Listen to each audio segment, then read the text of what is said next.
La miseria de la población es espantosa. Es incluso peor que en Polonia.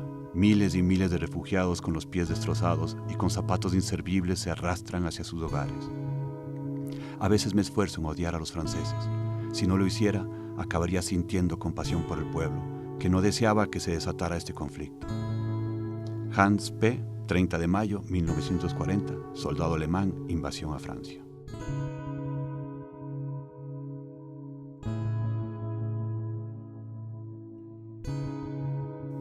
Frío, sí, frío. Así es como se definieron las grandes guerras internacionales. Estas crearon nuevos pensamientos, se desarrolló la medicina, pero el mayor efecto secundario del actuar político diseminó pensamientos sin saber aún si acertados o no.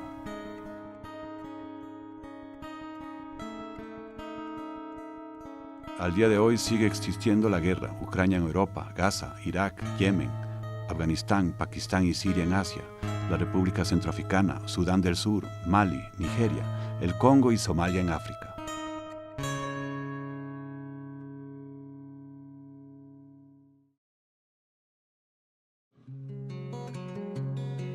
El mundo ha evolucionado y no debería sorprendernos que la guerra haya evolucionado con él.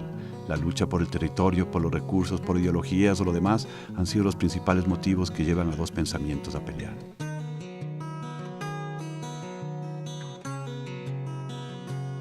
El realismo mágico se entiende como aquello que ocurre en un entorno presentado de una manera realista y este es invadido por algo demasiado extraño para creer.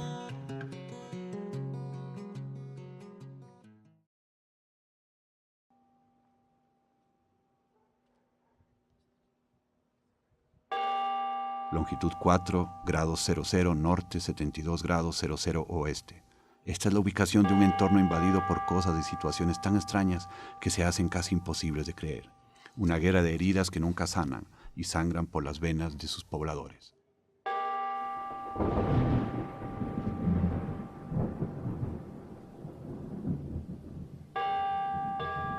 Colombia es una tierra en donde la gente que anda huyendo del terror. Les suceden cosas, algunas terribles y otras tan hermosas que les devuelven la fe. Existe una razón por la cual el realismo mágico caracterizó a Colombia.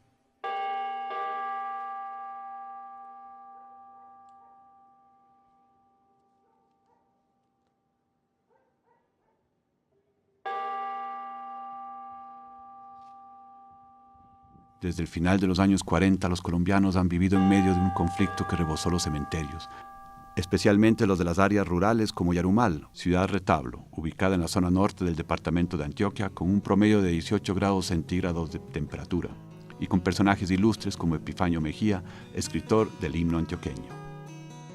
Las personas que más han sufrido el filo del conflicto es el campesinado, y no solo hablamos de aportar la mayor cantidad de hombres para la guerra.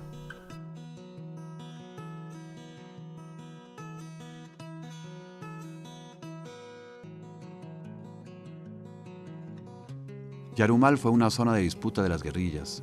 Entraron fácilmente al pueblo al encontrar la inequidad que en ésta habitaba. Esto generó incomodidades en la clase alta y se vieron delitos como extorsión, secuestro, desplazamiento. Así se fundó el movimiento de autodefensas del norte lechero, llamado luego los 12 Apóstoles. Esto trajo una estela de muertes, no solo la mal llamada limpieza social, donde cualquiera era la víctima o cualquiera era el verdugo. Ellos son Camilo y Alejandro. Son dos hermanos, viven en la vereda La Candelaria, en la boca al alto de Ventanas, en una finca piscícola, en donde desde hace ya mucho tiempo no nada un solo pez. Pero no siempre fue así, y tampoco estos fueron los únicos malos tiempos ni los peores.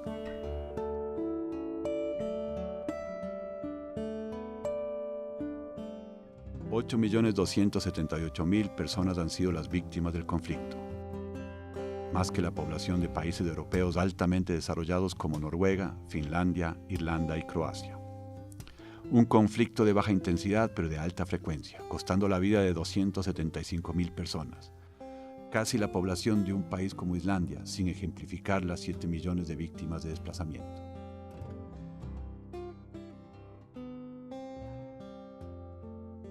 yo administraba una finca de Puerto Valdivia para adentro, estaba recién casado, y nos llegó la guerrilla allá, nos tuvieron 4 horas aislados y se llevaron el patrón y a otro señor y lo asesinaron por a 2 cuadras de la casa.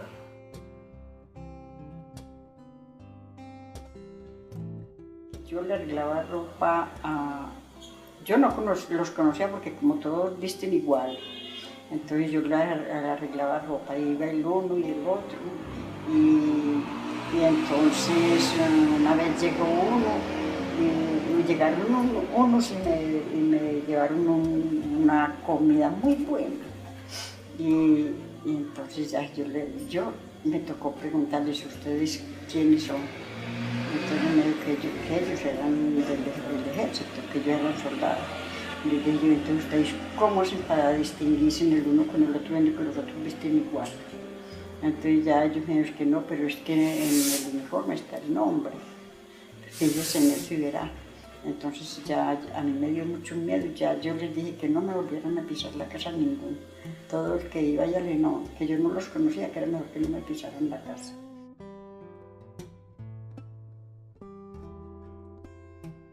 El 25 de octubre del 2003, pues los guerrilleros le han pedido una caneca de leche normal a un señor de lo último donde ellos llegaban. Tenía una finquita en arrendo y le dijeron: necesitamos esta caneca, y se está calladito. No vaya a divulgar que esto y tal, que se callaba.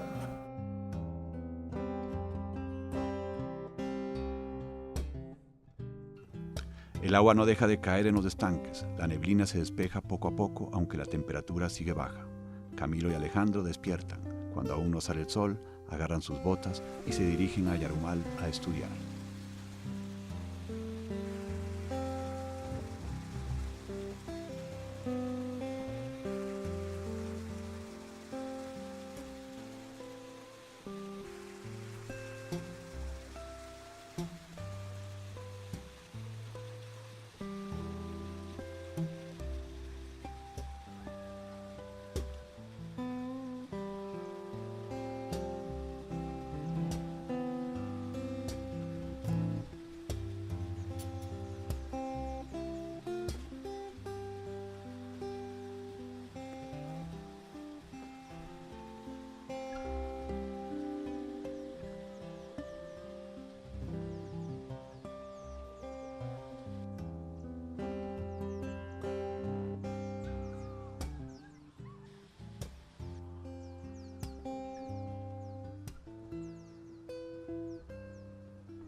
Esta es la guerra que muchos colombianos no han visto, pero que se vive cotidianamente en la marginalidad de las zonas rurales, en medio de un país en proceso de acelerada urbanización que no pudo ver o que quizás optó por ver solo lo que le era próximo y más llamativo.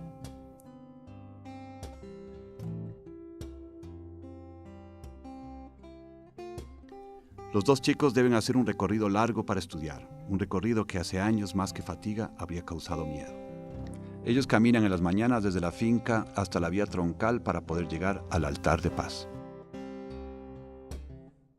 La verdad, uno nunca sabe cómo sucedió, pero como nosotros lo sentimos, yo llegué el 22 de septiembre del 92 a la casa por la tarde, prendí la radio y la primera noticia que vi fue que han asesinado 2 soldados en el corregimiento de Barranquillita.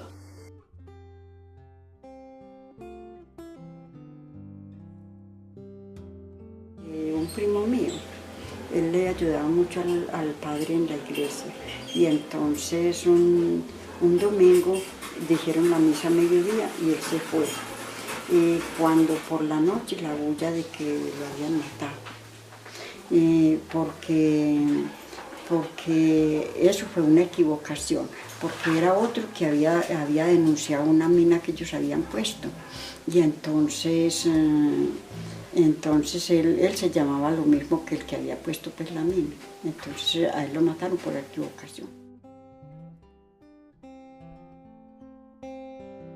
El viaje completo y viniendo a donde está el puente del río Espíritu Santo, ahí lo pararon.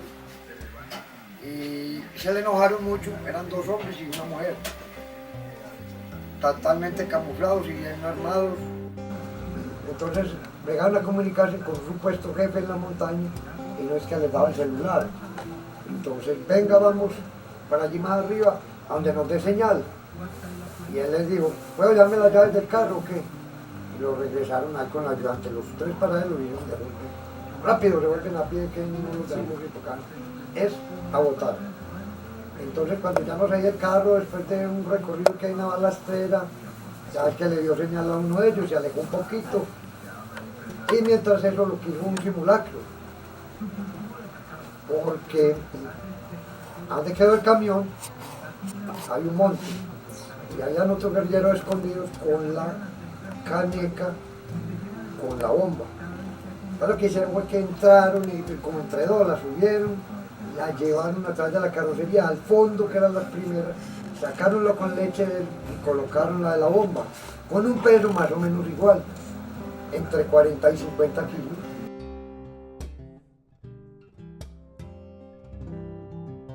El altar de paz es un ejemplo claro. La educación es uno de los motores que trabajan en conjunto para poder llegar a la meta, para poder resocializar, sensibilizar.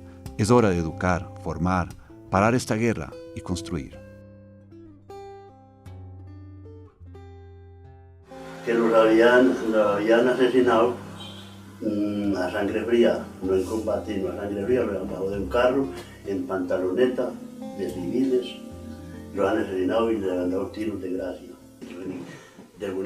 Vea, es tan grave la cosa que yo en ese momento no pensaba tanto en el hijo como en la señora, porque ella sufría mucho y ella se atacó, una cosa horrible, y casi se muere ella también. Yo no guardo rencor con nadie. Yo no guardo rencor con nadie, yo le perdono a todo, al que me haga daño yo le perdono. Yo no sirvo para guardar rencor. Y ya llegaron a Colante, hicieron su fila, se organizaron y empezaron a dar canecas. Están bajando la última, explotó esa bomba. Eso tronó, está todo en Yarumal, eso fue una bomba muy cargada. Después de que les pagó una extorsión 3 días antes y colocarle estos descarados, esa bomba en ese camión no tenía delito. Inclusive allá en Medellín preguntaba que qué pasó.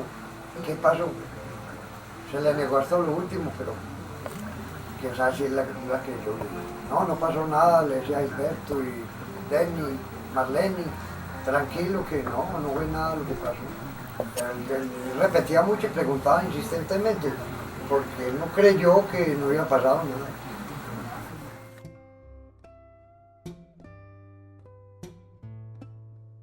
Colombia es una historia llena de esperanzas con un principio y sin fin en medio de la violencia.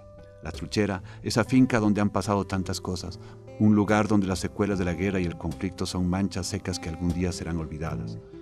Camilo y Alejandro tuvieron la suerte al crecer en unas montañas donde ahora se despeja la niebla y no el humo, donde el sonido de las aves los despierta en la mañana y no el de las armas, donde los senderos están llenos de piedras y no de minas, un lugar donde sientes tranquilidad y no miedo, donde pueden pensar, crecer, estudiar, aprender.